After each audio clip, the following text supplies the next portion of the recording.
No compromise. உங்க சைடுலயும் எங்க சைடுலயும். GT Holidays, South India's #1 travel brand. Indian Princess with 27 outlets across Tamil Nadu. Fashion is now closer than ever. அழகு தரும் மூலிகைகள், ஆரோக்கியம் தரும் மருத்துவர்கள். டாக்டர் ஸ்ரீவர்மாஸ். ஐபிசி தமிழ் நேயர்களுக்கு வணக்கம். இன்றைய சிறப்பு நேர்காணலில் நம்மோடு இணைந்திருக்கிறார் டெல்லியிலிருந்து டெல்லி ராஜகோபாலன் அவர்கள். வணக்கம் சார். நமஸ்காரம். இபிஎஸ் அமித்ஷா பார்க்க வந்திருக்காரு. கிட்டத்தட்ட 8 மணிக்கு அப்பாயின்மெண்ட் கொடுக்கப்பட்டிருக்கிறதாக செய்திகள் வந்திருக்கு. ஆல்ரெடி செங்கோட்டையன் அமித்ஷாவை கடந்த சில நாட்களுக்கு முன்பாக பார்த்திருந்தாரு. ஆமா. டெல்லி வட்டாரம் ரொம்ப பரபரப்பா இருக்கே. மிக மிக முக்கியமானது என்ன என்று கேட்டால், ஐபிசி தமிழ் நேயர்களுக்கு எடப்பாடி பழனிசாமி அவர்கள் கண்டிப்பாக தமிழகத்தில் ஒரு மாறுதலை கொண்டு வருவதற்காகத்தான் திமுகவை பூண்டோடு எரிக்குவேன் என்று அமித்ஷா சொன்னதற்கு ஆதரவாகத்தான் நான் கூட்டணி வைத்திருக்கிறேன் என்று சென்னையில் சொன்னதற்கு இணங்க 45 நிமிடம் பேச இருக்கிறார்கள் என்று நான் கேள்விப்படுகிறேன். இன்னும் ஒரு 4 நான் ரெக்கார்ட் பண்றது 16ஆம் தேதி டியூஸ்டே 4 o'clock. இன்னொரு 4 hours பார்க்க போறாங்க. அவருடைய டெல்லியினுடைய பிரசன்ஸ் என்பது, எடப்பாடி பழனிசாமி டெல்லி வருவது என்பது அமித்ஷா கூப்பிட்டதனால் வந்திருக்கிறார் ஒன்று. இரண்டாவது, சிபி ராதாகிருஷ்ணன் துணை ஜனாதிபதியை சந்திக்க வந்திருக்கிறார் என்று இரண்டாவது. மூன்றாவது, திராவிட முன்னேற்ற கழகத்தை பூண்டோடு எரிந்து விடுவேன் என்று ராஜ்யசபா, லோக்சபா, திருநெல்வேலி போன்ற இடங்களில் அமித்ஷா பேசினார் பாருங்க ஹிந்தியில. உட்காடுக்கே பேங்துங்கான்னு அந்த மாதிரி கோபம் நான் பார்த்ததே கிடையாதுங்க. அமித்ஷாவுடைய கோபத்தை உட்காடுக்கே பேந்து ஒரு ஆலமரத்தையும் நான் பிடுங்கி எறியுங்கிற மாதிரி ஒரு அர்த்தத்தை சொல்ல. உட்காடுக்கே பேங்குங்கன்னு அதான் அர்த்தம் அது ஹிந்தியில. அந்த ஒரு ஆவேசத்துடன் இருப்பதனுடன் இன்று அவர்களுடைய மகத்தான சந்திப்பு என்ன என்று கேட்டால், துணை ஜனாதிபதியாக கண்டிப்பாக சிபி ராதாகிருஷ்ணன் மரியாதை நிமித்தம் பேசினாலும் நான் கேள்விப்படுகிறேன் தனியாக ஒரு 20 நிமிஷம் பேசிக் கொண்டிருந்தார்கள் என்று. இனி வரக்கூடிய நாட்களில் சில முக்கியமான அரசியல் மற்றும் அரசாங்க முடிவுகள் எடுக்க வேண்டும் என்றால், உள்துறை அமைச்சர், பிரதமர் மற்றும் எந்த அமைச்சர்களாக இருந்தாலும் ஒரு காதில் ஒரு செய்தி போட்டு தான் ஆரம்பிப்பாங்க. அது சிபி ராதாகிருஷ்ணனுக்கு அந்த முக்கிய இடத்திற்கு வந்து விட்டார். அவரிடம் கண்டிப்பாக கருத்துரையாடல் அடுவார்கள். இபிஎஸ் சரி, அமித்ஷாவும் சரி, பிரதமரும் சரி, ஒரு ஐடியா கேட்டுப்பாங்க. அதுலேருந்து ஒன்று தெரியுதுங்க. எடப்பாடி பழனிசாமி அவர்கள் தான் அமித்ஷாவிடம் பல என்டிஏ தலைவர்களுடன் பேசிய பொழுது ஜெகதீப் தங்கர் ராஜினாமா செய்த சூட்டோடு சூடாக ஆந்திராவினுடைய முதலமைச்சர் சந்திரபாபு நாயுடு லக்ஷ்மண் பெயரை பிரேரித்தார். அதே மாதிரி நிதிஷ்குமார் சொன்னாரு கர்பூரி தாக்கூருடைய மகன் அல்லது நம்ம இப்ப இருக்கக்கூடிய டெப்டி சேர்மன் ஹர்வன்ஷ் அவருடைய பெயரை. ஆனால் எடப்பாடி பழனிசாமி சொன்னது சிபி ராதாகிருஷ்ணன் பெயரைத்தான். ஏற்கனவே பிஜேபி மைண்டில் அவர் இருந்தா கூட இவருடைய ஆதரவு பெற்ற ஆக மொத்தம் அந்த பொசிஷனை தவிர அந்த பர்சனாலிட்டி முக்கியம். இந்த 3 தவிர என்னென்ன ஒரு எடப்பாடி பழனிசாமியுடைய வெற்றி, டெல்லி விஜயத்தினுடைய வெற்றி என்று சொன்னால் கண்டிப்பாக சீட்டை பத்தி அவங்க டிசைட் பண்ணியிருப்பாங்க. நீங்க சீட்டுன்னு சொல்றது சட்டமன்ற தேர்தல் தொடர்பாக, கூட்டணி தொடர்பாக 234 தேர்தல்ல எத்தனை தொகுதி, அதுக்கான இனிஷியல் கான்வர்சேஷன் தொடங்க ஆரம்பிச்சிருச்சு. ஆமாம். கண்டிப்பாக எனக்கு கிடைக்கக்கூடிய செய்திகளை பற்றி எல்லாம் நேற்று முன்தினமே அமித்ஷா அவர்கள் தன்னுடைய மனநிலையை செதுக்கிக் கொண்டு பாஜக எவ்வளவு தூரம் செய்ய முடியும், நம்மிடம் எவ்வளவு கேண்டிடேட் இருக்காங்க, அதிகமான சீட்டு கிடைச்சிட்டு நம்ம குறைச்ச சீட்டு வாங்குறதை விட குறைச்ச சீட்டு கேட்கறது பெட்டரா, இதெல்லாம் ஒரு முடிவு பண்ணுவதற்காக இனிஷியல் கான்வர்சேஷன் முதல் கட்ட பிரிவாக பேசுவார்கள். அது தவிர கூடிய விரைவில் சென்னைக்கு பாஜகவினுடைய தேர்தல் குழு அமித்ஷாவினுடைய நியமனத்தின் பெயரில் பியூஷ் கோயல் மற்றும் சீதாராமன், தர்மேந்திர பிரதான் மூவரும் சென்னை வருவதாக நான் கேள்விப்படுகிறேன். அடுத்த மாதம் இன்னும் ஒரு மாதங்களுக்குள் அதிமுகவுடைய முக்கிய அதிகாரிகளுடன் அவர் உட்கார்ந்து பேசுவாங்க. சென்னையில இத்தனை டிஸ்ட்ரிக்ட்ல 12 தொகுதியில 3 கொடுங்க எங்களுக்கு, செங்கல்பட்டுல எத்தனை கொடுங்க, திருநெல்வேலியில எவ்வளவு கொடுங்க, எங்கெங்க நாம இதுவா இருக்கவங்க ஸ்ட்ராங்கா இருக்கவங்க அவங்களுக்கு தெரியும். தவிர எடப்பாடி பழனிசாமியுடைய ஒரு எண்ணங்கள், திமுக எவ்வளவு கண்டெஸ்ட் பண்றதோ அவ்வளவு ஒரு சீட் மேலேயோ கீழே தான் இவங்க பண்ணுவாங்க ஏடிஎம்கே. ஓகே. இப்பொழுது தினகரன், சசிகலா, ஓ பன்னீர்செல்வம் இல்லாத நிலைமையில் அண்ணா திராவிட முன்னேற்ற கழகத்திற்கு கண்டிப்பாக அதிக சீட்டுகள் கிடைக்கும். ஒரு தோராயமா வச்சுங்களேன், ஒரு 150 சீட்ஸ் ஏடிஎம்கே வில் கண்டெஸ்ட். அப்போ மீதி வந்து மற்ற அலைன்ஸுக்கு கொடுத்துருவாங்க. அதுல இப்ப பிஎம்கே வரக்கூடும். பாட்டாளி மக்கள் கட்சி, பாட்டாளி மக்கள் கட்சியை விட பாஜக பெருசாக சென்ட்ரல் கவர்மெண்ட்ல இருக்கிறதா. இப்ப பாருங்க, பாஜகவுக்கும் பாட்டாளி மக்கள் கட்சிக்கும் 40-40, 30-30 பிரிச்சுட்டான்னு வச்சுங்க. ஸோ இந்த மாதிரியான ஒரு பேச்சுகள் தான் முடிக்கும். ஒரு இழுபறி நிலைமை நிச்சயமாக நீடிக்கும். எனினும் ஓட்டு பர்சன்டேஜ், அதை தவிர சில முக்கிய விஷயங்களையும் பேசுவார்கள், பேசி இருக்கிறார்கள். அது காரணம் என்னன்னா, ஓட்டு நோட்டு எல்லாமே உண்டால் என்று பேசுறேன். அதான் இன்னைக்கு தமிழ்நாட்டில் இங்கே இருக்கக்கூடிய ஊடகங்களாக இருக்கட்டும், அது மட்டும் இல்லாமல் பத்திரிகைகளாக இருக்கட்டும், உட்கட்சி விவகாரம் தொடர்பாக அமித்ஷாட்ட பேசுவாங்க அப்படின்லாம் வந்து செய்திகள் வந்து போட்டுட்டு இருக்காங்க. இது தொடர்பாக எடப்பாடி பழனிசாமி சென்னையில் பேசும்போது ஊடகங்கள் முழுக்க முழுக்க வந்து ஒரு சில ஊடகங்கள் பெரும்பாலும் வந்து திமுகவுக்கு அடிமையாயிடுச்சு அப்படிங்கிற கருத்தை வந்து அவர் முன்வைக்கிறாரு. எங்களை யாருமே வந்து கட்டுப்படுத்த முடியாது, மிரட்ட முடியாது அப்படிங்கிற கருத்தெல்லாம் வந்து தெரிவிச்சிருக்காரு. இதன் மூலமாக அப்ப இன்னைக்கு கண்டிப்பா உட்கட்சி விவகாரம் தொடர்பாக அமித்ஷாட்ட எந்த ஒரு விஷயத்தையும் எடப்பாடி பழனிசாமி பேச போறதில்ல. சங்கர், 2 ஆப்ஷனுங்க. ஒன்னு, நம்ம பேசினால் முடிவு பண்ணுமான அதுக்கான பாயிண்ட்ஸ் 1 2 3 4. பேசலைன்னு சொன்னா 1 2 3 4. என்னை பொறுத்து மட்டும் வச்சுங்க.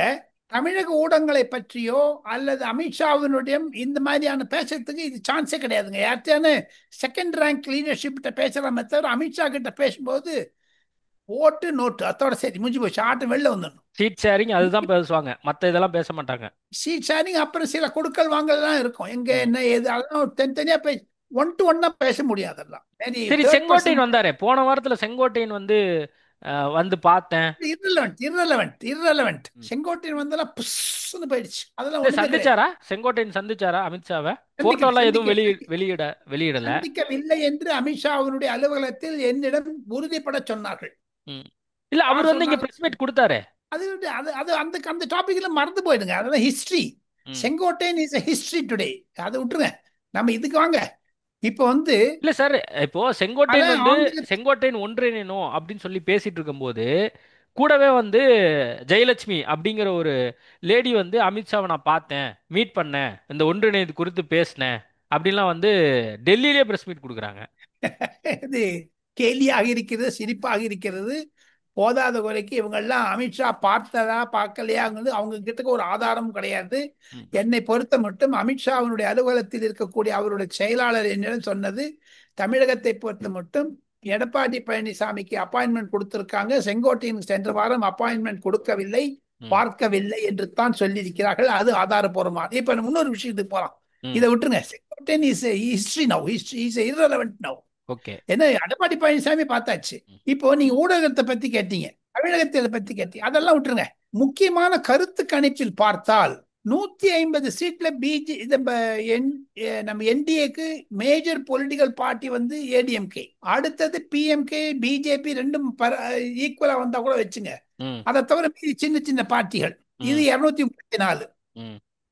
இந்த விஷயத்துல பாத்தீங்கன்னா விஜய் என்ட்ரிக்கு பிறகு டெல்லியில் இருக்கக்கூடிய கருத்து கணிப்பாளர்கள், சி ஓட்டர், பிரதீப் பண்டாரி நடத்தக்கூடிய சாணக்கியா டுடே, ஆக்சிஸ் நடத்தக்கூடிய அந்த மாதிரிலாம் எல்லாருடைய ஒரு கன்சாலிடேட் பண்ணி பார்த்தீங்கன்னா டெல்லியில ஒரு 5 முக்கிய தொலைக்காட்சிகள் இருக்கின்றன. மாதம் அவர்கள் கருத்து கணிப்பு செய்வார்கள், அவருடைய விளம்பரத்திற்காக, அரசியல் ரீதிக்காக. இது வந்து பொலிட்டிக்கல் பார்ட்டிக்காக கிடையாது.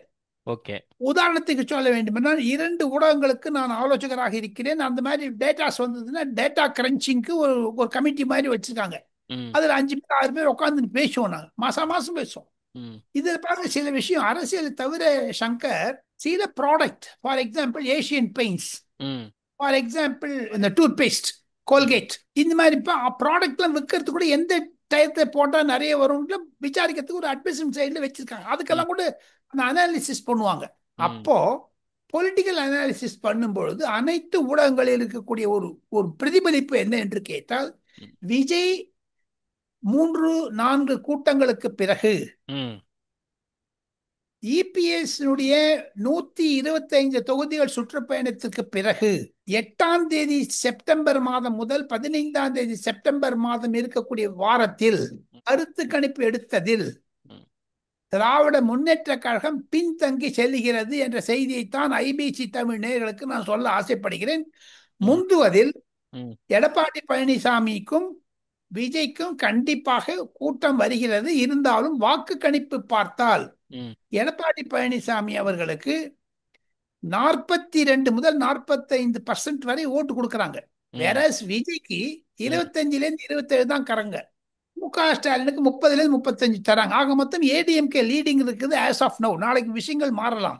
அதை சீட்டா கன்வெர்ட் பண்ணணும்னு பாத்தீங்கன்னா 70-75 இல்ல 80 மட்டும் ஏடிஎம்கேக்கு வருதுங்க.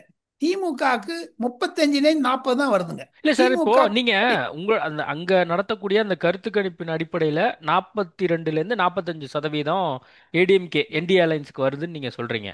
ஆனா பாப்புலாரிட்டி சீஃப் மினிஸ்டர் நான் சொல்றேன். ஓ, அப்படி இருக்கும்போது அந்த மாதிரி பாத்தீங்கன்னா ஒரு பின்தங்குவது திமுக. அதற்கு விஜய் மிக மிக சாதகமாக இருக்கிறார் எடப்பாடி பழனிசாமிக்கும் எதிர்கட்சிகளுக்கும். ஆனால் தமிழகத்தை ஒட்டுமொத்தமாக பார்த்தால் Shankar, as on today 16th September Tuesday 2025 4:30 PM தமிழகத்தில் தொங்கு சபைதான் என்று வருகிறது. இந்த பேக்ரவுண்ட்ல பாத்தீங்கன்னா திமுக மீது இருக்கக்கூடிய நல்லது கெட்டது, திமுக லாஸ்ட் மூமெண்ட்ல நிறைய பண்ணுவாங்க. சோசியல் வெல்ஃபேர் ஸ்கீம் எல்லாம் இருக்குது. அதை தவிர சில கட்சி தலைவர்கள், குறிப்பாக டாக்டர் கிருஷ்ணசுவாமி போன்றவர்கள், புதிய தமிழகம் போன்றவர்கள்லாம் எலெக்ஷன் கமிஷனுக்கும் பிரைம் மினிஸ்டருக்கும் கடிதம் எழுதியிருக்கிறதாக நான் கேள்விப்படுகிறேன். லாஸ்ட் 3 monthsல அனௌன்ஸ்மெண்ட் கூடாது, மாடல் கோட் ஆஃப் கான்டக்ட் எல்லாம் பண்ணக்கூடாதுன்னு அவர் எழுதியிருக்காரு லேட்டர். ஒன்று. ரெண்டாவது, டிஎம்கேலேருந்து பார்த்தீங்கன்னா இப்போ இந்த கொடுக்குறாங்க பாருங்க எங்கெங்கெல்லாம், அதெல்லாம் கொஞ்சம் பிப்ரவரியில் ஆரம்பிச்சிருவாங்க. அதே மாதிரி ஏடிஎம்கேல ஆரம்பிச்சிருவாங்க. இதையெல்லாம் வைத்து பார்த்தால் தமிழகத்தில் ஒரு கூட்டு மந்திரி சபை எடப்பாடி பழனிசாமி தலைமையில் வரும் என்ற ஒரு ஊர்ஜிதம் அமித்ஷா கையில் இருக்கக்கூடிய ரிப்போர்ட்டில் இருக்கிறது. அதே ரிப்போர்ட்டுடைய சிமிலாரிட்டி தான் தொலைக்காட்சிகளுடைய ஒரு கருத்து கணிப்பிலும் உருவாகி வருகிறது டெல்லியில் என்பதுதான் சிறப்பு செய்தி ஐபிசி தமிழ் நேயர்களுக்கு. அப்போ அந்த ரிப்போர்ட்ஸ் எல்லாம் அமித்ஷா கைக்கு போயிருக்கு. அதை குறித்தெல்லாம் கூட இன்னைக்கு கண்டிப்பா பேசியிருப்பாங்க. அது சென்னையில இருக்கும்போதே சொல்லிட்டாங்களே சார், 140 சீட் நான் எய்ம் பண்ணுவாங்களா சொன்னாரே இல்லைங்களா அமித்ஷா. அவர் கூறி வச்சாருன்னா தங்க மாட்டாருங்க. அவர்கிட்ட பலம் இருக்குது, பணம் இருக்குது, அதிகாரம் இருக்குது. புல்டோசிங் இன்னைக்கு யோகி ஆதித்யநாத் புல்டோசிங்லாம் கிடையவே கிடையாது. அமித்ஷா புல்டோசிங் தான் பெருசு. பெரிய ஆலமரத்தை பிடிங்கன்னு வந்துடுவார் அமித்ஷா. பாருங்க, ஒடிசால எப்படி பிஜேபி வந்தது, எப்படி மகாராஷ்டிரால வந்தது, எப்படி ஹரியானால ராகுல் காந்தி ஓட்டு சோரின்னு சொல்லாம தவிர அவரால் ஒரு இப்ப நான் உக்காடுக்கே பெய்துங்கன்னு சொல்றாரு அமித்ஷா, புடுங்கி எறிவேன்னுட்டு. ராகுல் காந்தி என்ன புடுங்கி எறிஞ்சாரு, ஓட்டு சோரின்னு சொல்றதை தவிர அவர்கிட்ட புடுங்கிறதுக்கு என்ன இருக்குது, ஒண்ணுமே இல்லையே. இப்ப டெல்லியில இருந்தெல்லாம் இப்போ மறுபடியும் ஓபிஎஸ்ஐயோ டிடி விதிநகரனையோ அணுகிலாம் எதுவும் பேச மாட்டாங்களா? Closed chapter. தினகரன் பதில் சொல்லத்திலேருந்து தெரியுதுங்களா உங்களுக்கு? அவங்க எல்லாம் ஒண்ணு தள்ளிட்டாங்களே. இப்ப பாருங்க, ஒண்ணுங்க சங்கர், பல ஆண்டுகளாக தேர்தலில் இருப்பது என்றால் பிப்ரவரி, மார்ச், ஏப்ரல் இந்த 3 தான் குரூஷியல் மாசங்க தேர்தலை பொறுத்த மட்டும். அதுக்கு முன்னாடி இம்பார்ட்டண்டா இருக்குதுங்க அலையன்ஸுங்க. அந்த அலையன்ஸை விட முக்கியமா இருக்குது சங்கர் தேர்தல் சின்னம் தாங்க.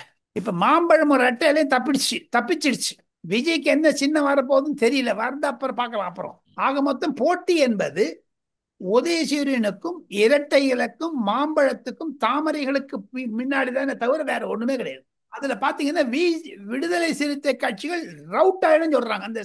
அந்த இதுல சம்மரியில பாத்தீங்கன்னா எப்ப டிஎம்கேக்கு 40 சீட் தான் வருங்கிறாங்களோ அப்ப அவங்களோட இருக்க கட்சி எல்லாம் இருக்குது பாருங்க.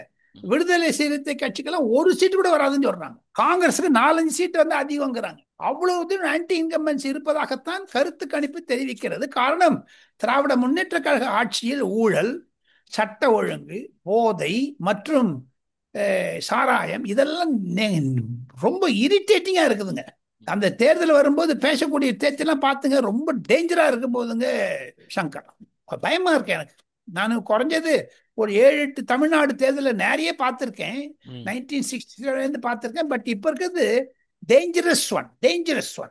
என்னங்க, முதல்லலாம் நான் சின்ன பையனா இருந்துச்சு, தமிழ்நாடு அரசியல்ல இருந்து தினமணி போன்ற மெயில்ன்ற பேப்பருக்கு நான் கரஸ்பாண்டா இருந்தேன். 1974, 75, 76 நான் எமர்ஜென்சி முடிச்சிருக்கலாம். அப்புறம் தான் நான் டெல்லிக்கு வந்தேன். அப்பெல்லாம் பாம்பை விடுவாங்க நடுவுல, கூட்டத்து நடுவுல. பார்லிமெண்ட் உள்ள ஆந்திரா தெலுங்கானா 2013 வருஷத்தில் பிரிக்கும் போது சட்டம் நிறைவேற்றினார்களே, அப்போ பிளாக் அவுட் பண்ணிட்டு டெலிவிஷனை ம் மீனா குமார் நம்ம சுஷ்மா ஸ்வராஜ் எல்லாம் சத்தம் போட்டாங்க, அத்வானி சத்தம் போட்டா, நான் இருந்தேன் அப்ப பெப்பர் ஸ்ப்ரே போட்டாங்க ம் பார்லிமெண்ட் உள்ள, ம் பாம்பு விட்டாங்க. ம் ஆனா தமிழ்நாட்டுல ஃபர்ஸ்ட் டைம் எடப்பாடி பழனிசாமியுடைய கூட்டத்திலும் விஜய் கூட்டத்திலும் ஆம்புலன்ஸ் விடுறாங்க இப்போ. இது எத்தனை தூரத்துக்கு இது போக போக பாருங்க, ஒண்ணு நிறைய நடக்க போகுது பாருங்க. இப்ப ஆம்புலன்ஸ் புதுசா கண்டுபிடிச்சிருக்காங்க. அதுல ஆள் இருக்காங்களோ இல்ல பணம் இருக்குதோ இல்ல சாதாரணமா இருக்கோ, அதான் அடிச்சு போட்டாங்க பாருங்க. அவங்க எட்டி பாக்குறாங்கல்ல ஆம்புலன்ஸ்ல யார் இருக்காங்க, அடிக்க ஆரம்பிச்சிட்டாங்க. ம் இனிமேல் அந்த பாலிடிக்ஸ் திமுக பண்ண அவ்வளவு கீழ்த்தரமா போயிடுச்சு சொல்ல வரேன். இல்ல கூட்டணி ரொம்ப பலமா இருக்கு, நாங்க மறுபடியும் வந்து 200 தொகுதிகளில் ஜெயிப்போம் அப்படின்னு சொல்லி முதல்வர் சொல்லிட்டே இருக்காரு. இப்ப சமீப காலமா சொல்றது நிறுத்திட்டாரு பாருங்க மு.க. ஸ்டாலின். அந்த இளையராஜா விழால கூட பேசும்பொழுது சொல்றாரு தவிர அங்க ஒரு ஸ்ட்ராங்கா இல்ல பாருங்க கூட்டணி எல்லாம். ம் எங்க இப்ப காங்கிரஸ் 125 சீக்கிரம் கேட்கறது. இப்ப சிந்தன் சிவர்னுட்டு பிரெயின் ஸ்டாமிங் செக்ஷன் பிஜேபி இன்னைக்கு பண்றாங்க மகாபலிபுரத்து பக்கத்துல. இவங்க வேற பண்ணாங்க காங்கிரஸ்ல 125 சீட்டுங்கிறாங்களே, ஆட்சியில பங்கு போகணுங்கிறாங்களே. அந்த ராஜேஷ்குமார் அறிக்கையை பார்த்தேன் நான், காங்கிரஸ் எம்எல்ஏ.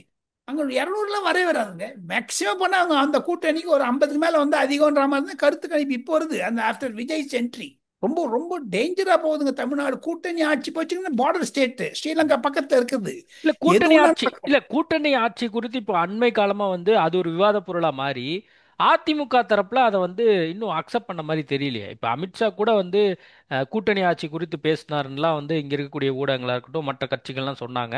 கூட்டணி ஆட்சி குறித்தெல்லாம் இப்போதைக்கு பேச தேவையில்லை அப்படின்னும் அதிமுக முன்னாள் அமைச்சர்கள் சொல்லிட்டு இருக்காங்களே. இப்ப இப்ப பேசதான் பேசுவாங்க, இப்போ பேசதான் பேசுவாங்க, யாரும் இல்லைங்கல்ல. எல்லாமே எலெக்ஷனுக்கு எடப்பாடி அப்புறம் தான் என்ன முடியுது. ஸ்டாண்ட்ல இருக்காரு?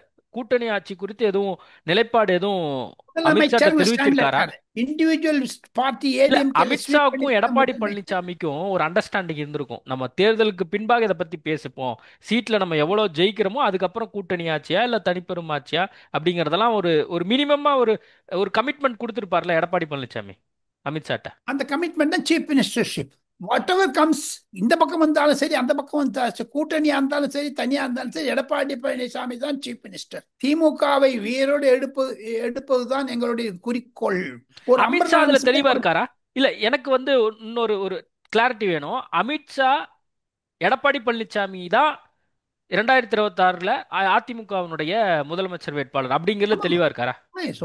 தெளிவா இருக்காரு இல்ல எப்பவுமே. டிடிவி இல்ல டிடிவி தினகரன் அப்படிலாம் சொல்லவே இல்லை, எங்கேயாவது ஒரு இடத்துல அவர் சொல்லியிருக்காரா அப்படின்னு டிடிவி தினகரன் சொல்றாரு. அவர் செங்கோட்டையன் மனசுல வச்சு சொல்லியிருப்பாரு. ம். டிடிவி தினகரன் அவள் எனக்கு ஆப்த நண்பர், அவரை பத்தி சொல்லக்கூடாது. நயினா டிடிவி தினகரன் நாகேந்திரன் அடிக்கடி டிடிவி தினகரன் என்னுடைய பழைய நண்பர், நீண்டகால நண்பர், இன்னும் நண்பர் தான், தனிப்பட்ட முறையில் எனக்கும் அவருக்கும் எந்த இதுவும் எதுவும் இல்லை அப்படின்னு சொல்லி சொல்லுவார். அது மாதிரி நீங்களும் டிடிவி தினகரன் நண்பரா இருந்தாலும் ஆனா நீங்க சொல்லக்கூடிய விஷயத்த டிடிவி தினகரன் ஏத்துக்கொள்ள மாட்டாருன்னு நினைக்கிறேன். ஏத்துக்கொள்ள மாட்டார். யாருமே இல்லை இன்னைக்கு பாருங்க, எதுவுமே ஏத்துக்கொள்ள மாட்டாங்க. அண்ணாவில் தடால் இன்னைக்கு போய் மீட்டிங்ல உட்காந்துட்டாரு பாருங்க. ம், நேத்தி மட்டும் அது அது நாங்க ஒண்ணுமே இல்லையே கட்சியில். ஆக ம், மொத்தம் கட்சி தான் பெருசு தவிர ஆள் பெருசு இல்லை.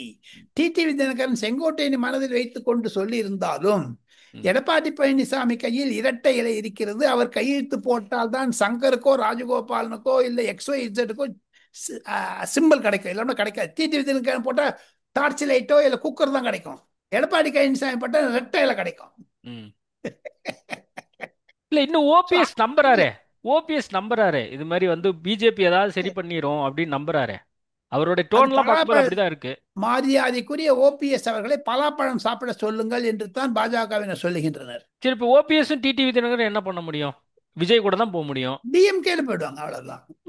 விஜய் அன்டெஸ்டட் பர்சன் ஆச்சு. ஏன்னா ஓபிஎஸ்சியும் தினகரனை சேர்த்தா அமித்ஷா, ஓபிஎஸ்சியும் தினகரனை சேர்த்தா விஜய் இல்லை. அமித்ஷாக்கு இருக்கக்கூடிய ஸ்ட்ரென்த் தினகரனுக்கு இருக்குது. இன்னைக்கு நான் சொல்றேன், he is a very organiser. OPS organiser. ஒண்ணுமே இல்லாததுக்கு 3 லட்சம் வாங்கி பலாப்பழத்தை வாங்கிட்டாரு பாருங்க. அவர் நிச்சயம் எம்எல்ஏ ஆயிடுவார், யாரும் இல்லைங்கல்ல. ஓகே. நிச்சயம் எம்எல்ஏ ஆயிடுவாரு.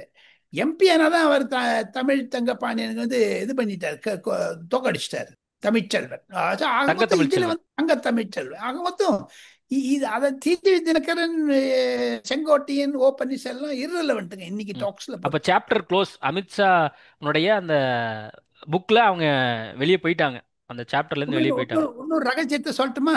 ஒரு மூத்த அதிமுக உறுப்பினர் சொன்னது, சொல்லமோ கூடாதோ தெரியாது. 5 வருடங்களுக்கு முன்னதாக பிரதமரிடம் திட்டவட்டமாக எடப்பாடி பழனிசாமி சொன்னார், சசிகலாவை சேர்த்துக் கொள்ள மாட்டேன் என்று. பிரதமரை சந்தித்த பிறகு சொன்னார் டெல்லியில. ஞாபகம் இருக்கா? நேற்று அமித்ஷாவை சந்திப்பதற்கு முன்னதாக இவங்களெல்லாம் நான் சேர்த்துக்க மாட்டேன், துரோகம் பண்ணவங்க, கட்சி ஆட்சி அடிச்சவங்கன்ட்டு அமித்ஷாக்கு மெசேஜ் சொல்ற மாதிரி தான் எடப்பாடி பழனிசாமி நேற்று ஓப்பனா பிரஸ்ல சொல்லிட்டார். ஆக மொத்தம் அந்த புல் ஸ்டாப் வச்சுட்டார். திரும்ப ஞாபகப்படுத்துறாரு, அமித்ஷாக்கும் டெல்லி தலைமைக்கும் ஞாபகப்படுத்துறாரு. அப்படி புரிஞ்சுக்கலாமா? ஞாபகப்படுத்துறாரோ இல்லையா அவங்களுக்கு எல்லாம் தெரியும். அது ஞாபகப்படுத்துறாரோ இல்லையா, இப்போ ரெட்டையிலையும் சரி 50-70 எம்எல்ஏ கையில வச்சிருக்காருன்னா அது ஸ்ட்ரென்த் ஆச்சு சார். எடப்பாடி பழனிசாமி அந்த பொதுக்கூட்டத்துல 15 எம்எல்ஏ இல்லாத போய் உட்காந்துட்டு ஏதோ எங்கிட்ட 40 எம்எல்ஏ இருக்கா 50 எம்எல்ஏ இருக்கான்னு போய் சொன்னதை பத்தி பிஜேபி என்ன கோவப்பட்டாங்க எனக்கு தெரியும். அது மைத்ரேயன் மூலமாக மைத்ரேயன் ஃப்ராட் பண்ணாரு. எங்கிட்ட 100 எம்எல்ஏ இருக்குது 50 எம்எல்ஏ இருக்குது போய் சொன்னாரு. அதை எங்கிட்ட பிஜேபி டாப் லீடர்ஸ் சொல்லிருக்காங்க. நீ மைத்ரேயன் கழுங்க போய் பார்ப்போம், தர்ம யுத்தம் சொல்லிட்டு உட்காந்தாங்களே, ஏமாத்தினாங்க. ஆக மொத்தம் அது தவிர இன்னொன்னு சொன்னாரு ஓப்பன் சொல்லும், பிரதமர் சொல்லுவதனால்தான் நான் துணை முதலமைச்சர் ஆனேன்னுட்டு. யாராவது ஒரு பாலிட்டிஷியன் பிரைம் மினிஸ்டர் லெவல்ல, சீஃப் மினிஸ்டர் லெவல்ல, கவர்னர் லெவல்ல சொல்றது வெளில சொன்னான்னா அவன் அரசியலுக்கு துரோகிங்க. நான் இப்போ சங்கரனானும் பேசுறோம், நானும் நீங்க போய் அமித்ஷா பார்க்கறோம் வச்சுங்க, எங்கிட்டயே நிறைய விஷயம் ஆஃப் த ரெக்கார்ட் சொல்றாங்க. நான் வெளில வந்து சொன்னேன்னா அது பச்சை துரோகம் பண்றது. சங்கருக்கு ராஜகோபால் கொடுக்கல் வாங்க செய்தியாளர் இருந்தா நான் சங்கர் தான் கொடுத்தான்னு சொன்னா அது துரோகம் நான் சொல்லிடுது. அதே மாதிரி ராஜகோபால் தான் இந்த செய்தி சொன்னான்னு துரோகம் இருக்கு. ராஜகோபால் வாயால சொல்லலாம், அது வேற விஷயம். நான் உங்களுக்கு சொல்றது புரியுதுங்களா? பிரதமரை சந்தித்த பிறகு எடப்பாடியினுடைய நிலைமை பப்ளிக்கா சொன்னாரு, சசிகலாவை சேர்க்க மாட்டேன். இப்ப அமித்ஷாவை சந்திக்கிறதுக்கு முன்னாடி ஓப்பனா சொல்லிட்டு. ஆக மொத்தம் எடப்பாடி பழனிசாமி தன் கையில இந்த ரெட்டையில இருக்கிறதுனால எல்லாம் கலட பண்றாரு, வேற ஒண்ணுமே கிடையாது. அப்ப எடப்பாடி தான் அதிமுக பொதுச் செயலர், எடப்பாடி தான் 2026 அதிமுகவினுடைய முதல்வர் வேட்பாளர். கூட்டணி ஆட்சி குறித்து இப்போதைக்கு முடிவு எடுக்க மாட்டாங்க, எலெக்ஷன் முடிஞ்ச அப்புறம் பாத்துக்கலாம்னு சொல்லிவிடுவாங்க. அவ்வளவுதான். இன்னைக்கு அப்ப உட்கட்சி விவகாரம் குறித்து கண்டிப்பா பேச போறது இல்ல, பேசவும் மாட்டாங்க, இனிமேலும் பேச மாட்டாங்க. அப்படி புரிஞ்சுக்கலாமா? அது வெற்றியான விஜயம். எது இருந்தாலும் ஓட்டு நோட்டு செட்டு போயிட்டு அதெல்லாம் பத்தி பேசியிருப்பாங்களே தவிர வேற ஒண்ணுமே பேச மாட்டேன். இதை பத்தி தான் ஒண்ணுமே க்ளோஸ் சாப்டர்ஸ். இனிமேல் இப்போ ஓபிஎஸும் தினகரனும் செங்கோட்டையனும் வேறஞான கட்சிக்கு ஹாப்பிங் பண்ணலாமே தவிர குதிக்கலாமே தவிர இங்க ஒன்றும் உள்ள வர முடியாது. இப்போ இந்த door closed. Okay sir, houseful. Okay, நிறைய விஷயங்கள் குறித்து டீட்டெயிலா பேசியிருக்கோம். மக்கள் எல்லாத்துக்கும் போகும், சம்பந்தப்பட்ட எல்லாரும் பார்ப்பாங்கன்னு நம்மளும் நினைப்போம். நேர்காணல் கொடுத்ததுக்கு மிக்க நன்றி. தேங்க்யூ. No compromise. உங்க சைடுலயும் எங்க சைடுலயும். GT Holidays, South India's #1 travel brand. Indian Princess with 27 outlets across Tamil Nadu. Fashion is now closer than ever. அழகு தரும் மூலிகைகள், ஆரோக்கியம் தரும் மருத்துவர்கள். டாக்டர் ஸ்ரீவர்மாஸ்.